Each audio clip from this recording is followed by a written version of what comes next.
Кардиоваскуларните заболувања денес се едни од најчестите заболувања и водечка причина за смрт. А едни од водечките ризик фактори за срцеви заболувања се стресот и дебелината, велат кардиолозите. Прошетка во природа, физичка активност како и правилен режим на исхрана препорачуваат истите за да дојде до избегнување на било какви срцеви болести.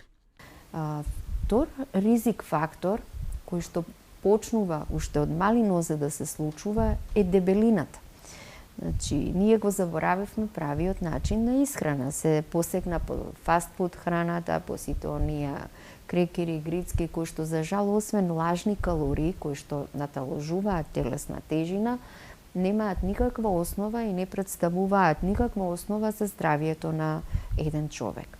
Секој човек во својата секојдневна исхрана треба да знае дека треба да внесува одредена количина на беланчевини, витамини, минерали, кои што ги внесува нормално преку застапеност на месни производи, на зеленчук, овошје во исхраната, но мора да внесува и доволно течности.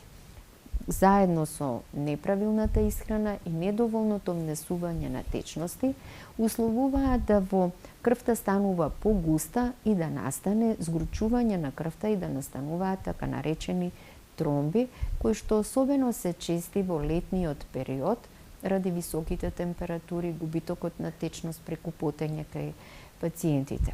Затоа течноста е вториот битен фактор.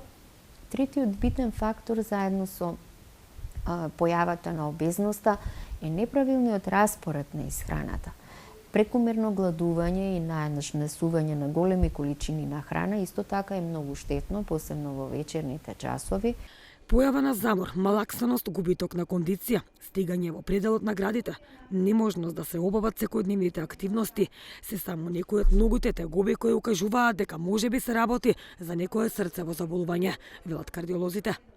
Едни од најчестите тегоби на кои што не обрнуваме внимание е појавата на замор, малаксаност, губиток на кондиција, неможност да се обават секојдневните активности кои што сме ги работеле во нашата дневна пракса, појава на некои неспецифични болки во вид на стегање во предел на градите, некоја болка необјаснива меѓу плешките, болка која што се шири кон левата рака, кон долната вилица, необјаснива мачнина и тежина во предел на желудникот. Значи, сите тие тегоби може да упатат на една категорија на заболувања кои што на срцето, кои што се поврзани со циркулацијата на срцето, општо познати меѓу народот како коронарна болест и која што е најчест предизвикувач на слабење на срцето, на настанување на срцева слабост, на инфаркти и една е од водечките причини за настанување на нагла срцева смрт.